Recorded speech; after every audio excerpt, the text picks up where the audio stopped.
Fala pessoal, bem-vindos, que alegria ter você aqui. Te convido a você já a deixar um like nesse vídeo, ainda dá tempo de compartilhar com alguém. Hoje eu quero falar com você através do texto que está em Mateus capítulo 5, versículo 3. Mateus 5 e a sequência de capítulos que se segue, né? Mas vamos lá. O texto chamado de Sermão do Monte, que é talvez o sermão mais conhecido ou mais longo de Jesus, registrado nas Escrituras. Então esse texto de Mateus 5, ele traz inclusive aquilo que nós chamamos de bem-aventuranças. E tem uma expressão, gente, no versículo 3, que é uma dúvida, que já foi assim, uma dúvida muito forte para mim, sei que é uma dúvida para muitas pessoas, que é a expressão pobres de espírito. E nós vamos aqui dissecar essa expressão pobres de espírito, e você vai perceber a riqueza que existe nesse significado tão especial. Mateus capítulo 5, versículo 3. Se você puder, pega a tua Bíblia, até para marcar, para anotar, para poder reverberar depois algo que o Senhor vai ministrar no teu coração. Diz assim a palavra do Senhor: Bem-aventurados os pobres de espírito, porque deles é o reino dos céus. Bem-aventurados os pobres de espírito, porque deles é o reino dos céus.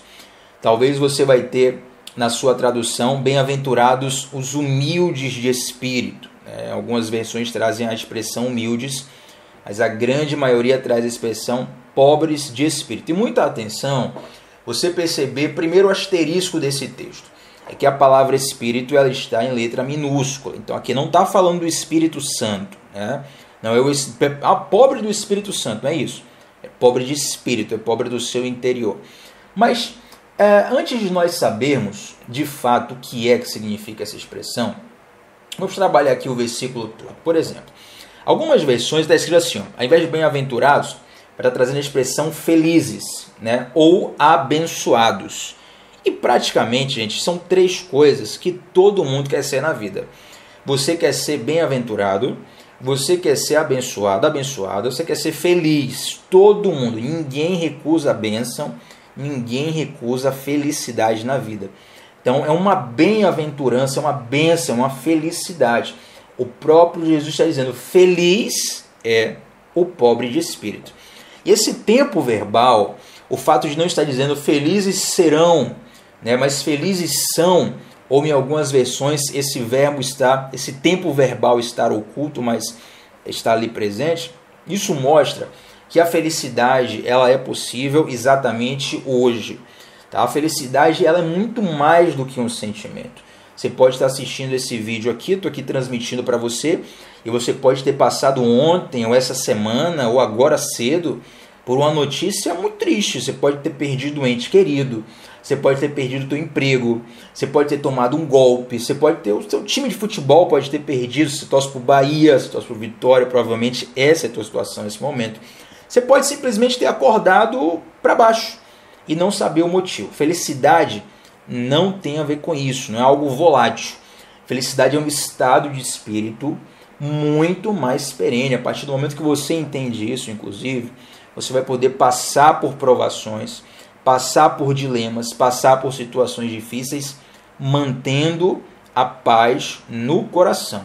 Eu me lembro de muitos dias em que na minha vida em que foram regados com lágrimas de tristeza ou de incerteza. Mas, para ser bem sincero, eu não me lembro, pode ter acontecido, mas eu não me lembro de ter passado um dia sem paz no coração. Entende?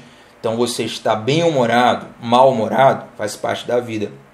Mas a paz é algo que Deus te dá, independente do seu humor. Então, bem-aventurados, felizes, abençoados são os pobres de espírito. Agora vamos lá. O que é que não é essa pobreza de espírito? Primeira coisa, essa pobreza, gente, não é uma pobreza financeira. Talvez seja um entendimento mais óbvio, uma pobreza de espírito, não uma pobreza financeira.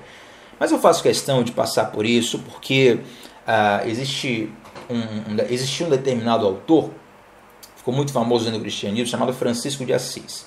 Né? Talvez você tenha ouvido a expressão uma vida franciscana. O que é que Francisco de Assis preconizava? Eu vou falar aqui de modo ultra resumido. Não estou simplificando tudo que ele está falando. Mas ele acreditava que a abstinência de bens materiais aproximava a pessoa de Deus. Isso é muito forte aqui no Brasil. Tanto que muitas vezes a riqueza no Brasil ela é mal vista, dentre outras coisas. A riqueza não, o dinheiro, né? O dinheiro ele é mal visto, dentre outras coisas, por essa influência franciscana. Você já olha quem tem dinheiro como alguém que, nossa, se ele cresceu na vida, ou ele passou a perna em alguém, ou enfim, a vida está sendo injusta. No Brasil, vamos ser sinceros aqui, gente, quem faz sucesso, ao invés de ser elogiado, é criticado e sempre tem um olhar a mais, né, sobre cada passo que se dá. Enquanto muitas vezes a pobreza financeira é louvada, é contada a verso e prosa a história de alguém que tem poucas finanças aqui no Brasil. O Brasil é muito influenciado por isso, mas a Bíblia não está falando isso. Não está falando, você tem pouco dinheiro, você é bem-aventurado, você tem muito dinheiro, você está mal-aventurado. Não é isso. Então não é pobreza financeira. Segunda coisa, não é pobreza espiritual. Não confunda pobreza de espírito com pobreza espiritual. Por quê? Pobreza espiritual, qual a tradução de pobreza espiritual? É distanciamento de Deus. E aqui eu não preciso explicar muito para te dizer que Jesus não ia falar que os distantes de Deus são mais felizes, né, gente? Então, a pobreza de espírito, ela não é pobreza financeira, como também não é pobreza espiritual. A terceira coisa que o pobre de espírito não é, isso aqui é mais forte, até mais presente, é mais difícil de vencer dentro de nós, é o fato de pobreza de espírito não ser baixa autoestima. Nessa parte que eu gosto das traduções que trazem bem-aventurados humildes de espírito. Porque humildade muitas vezes é confundida com baixa autoestima. A pessoa, para ser humilde, ela começa a falar mal de si mesmo, como se isso fosse uma virtude. Eu conheço pessoas assim, né? Elas subestimam o próprio potencial ou aquilo que nós chamamos de falsa modéstia. A pessoa sabe que é boa no que faz, mas ela se deprecia não por uma impressão verdadeira, mas porque ela quer passar uma imagem de humildade. Ela não sabe o que é humildade na verdade. Então, Jesus está também dizendo, você tem que ter uma baixa autoestima. Por quê? Porque uma baixa autoestima, ela faz parte de uma visão errada sobre si mesmo. Se você tem uma baixa autoestima, você tem que trabalhar isso no teu coração, você tem que tratar isso, para que você tenha uma percepção correta na vida. É claro que você não pode se achar mais do que o que você é. Mas da mesma forma que alguém que se acha mais do que é, ele tem uma impressão errada, quem se acha menos do que é também tem uma impressão errada. Então não é pobreza financeira, não é pobreza espiritual e não é baixa autoestima. Agora eu quero trazer aqui a versão original para você entender o que é que significa esse pobre. Existem duas palavras do grego utilizadas na Bíblia para falar de pobreza. A primeira palavra é penês. Segunda palavra, pitokos. Penês e pitokos. Pitokos é até bonitinho, que eu lembro de um cachorro que eu tinha chamado Pitoco. Então eu gosto mais de pitokos do que de penês. Mas para a gente entender, o penês, ele é aquele pobre que ele não consegue fazer uma viagem, ele não consegue, vamos hoje no cinema, ele não consegue sobejar, ele não consegue, vou na churrascaria toda semana, mas ele consegue pagar as contas dele. É alguém que ganha pouco, mas consegue fechar o mês, consegue sobreviver, sabe? Esse é o penês. O Brasil tem muitos desses, né? Pessoas que você não consegue fazer uma viagem internacional, você não consegue fazer um grande investimento, mas devagarzinho Deus vai te ajudando, você vai pagando as contas, vai sobrevivendo, e glória a Deus por isso. Esse é o primeiro tipo de pobre. O segundo pobre é o pitokos. Você tem uma ideia? O texto de Lucas 16, que fala do rico e Lázaro, né, o mendigo Lázaro, a palavra utilizada para falar do mendigo Lázaro é justamente essa, pitokos, né?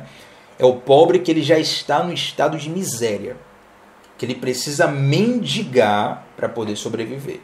Então assim, fala assim, Tiago, você é rico? Eu falo, não, eu tenho que pagar boleto todo mês, né? Eu trabalho aqui suado para poder fechar as contas, mas glória a Deus, não passo necessidade. Agora, infelizmente, no Brasil, você tem pessoas que eles precisam todos os dias mendigar para simplesmente poder forrar a barriga. Se eles não pararem para pedir alguém, ou se não passar alguém que ofereça algo para eles, eles sequer comem durante o dia. Isso aí é um estado de miséria muito mais profundo. Então Jesus fala assim, ó, bem-aventurados os pitocos, esses que estão no estado mais profundo possível.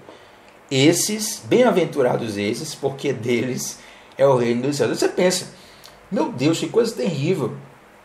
Como é que Jesus fala que alguém que está num estado tão pobre de espírito, mendigo de espírito praticamente, esse cara vai ser feliz? Me explica isso, Tiago. Então, vamos lá, gente.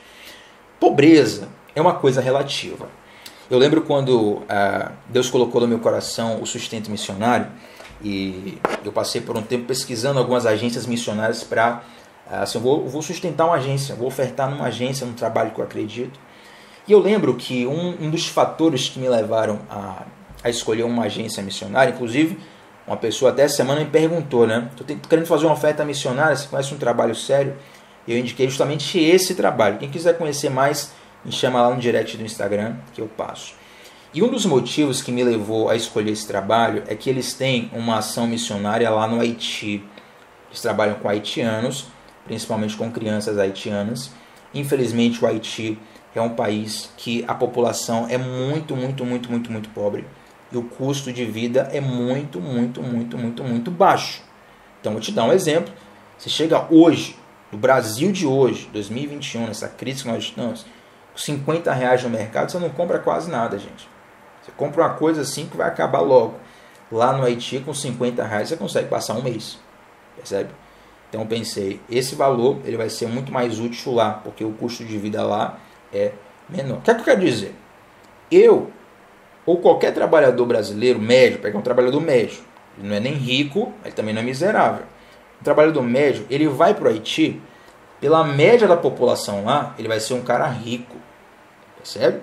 Mas se um brasileiro que ganha um salário mínimo em real, ele vai morar nos Estados Unidos, transforma para dólar isso aí, gente. O dólar está R$5,5.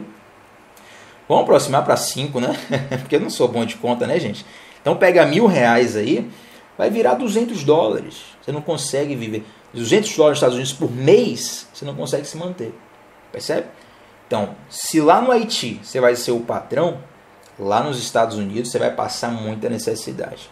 Porque você está equiparando homens, situações humanas. Mas esse texto, ele traz uma equiparação com o próprio Deus.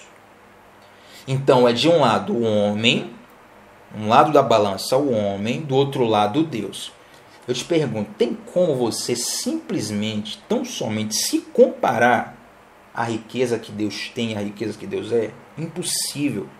Nós somos não tem nem comparação, a formiga, ínfimo, muito menos com a formiga diante de Deus. Percebe? Então, por isso que Jesus está dizendo, bem-aventurado os pitocos. Na prática, gente, deixa eu fechar aqui. O que quer dizer o pobre de espírito? É aquele que reconhece a sua profunda necessidade de Deus. Não é aquele que passa perrengue, mas consegue se sustentar, porque esse fala assim, ó, eu preciso de Deus só naquela hora que eu estou realmente... E tem muita gente assim, né? Ele se esforça. E quando tudo dá errado, ele vai correr atrás de Deus. Essa pessoa não consegue desfrutar. Agora, aquele que reconhece a necessidade de Deus em todas as situações, ele está dizendo, Senhor, eu sou um pitocos, eu sou um pobre de espírito, eu sou completamente necessitado, da mesma forma que um mendigo necessita de auxílio, eu preciso, Senhor, desesperadamente do seu auxílio. Essa pessoa, ela vai ser bem-aventurada, ela vai ser feliz, ela vai ser abençoada. Por quê? Porque quando você reconhece, o próximo passo é você buscar. Buscando Deus vai te dar a felicidade que preenche a tua vida. Tem um autor chamado Dostoiévski, um autor soviético, obviamente já falecido, que ele diz a seguinte frase: existe no homem um vazio do tamanho de Deus. Uau! Gente, isso é a mais pura verdade. Existem coisas, níveis, nuances da sua vida que ninguém, a não ser Deus, vai preencher.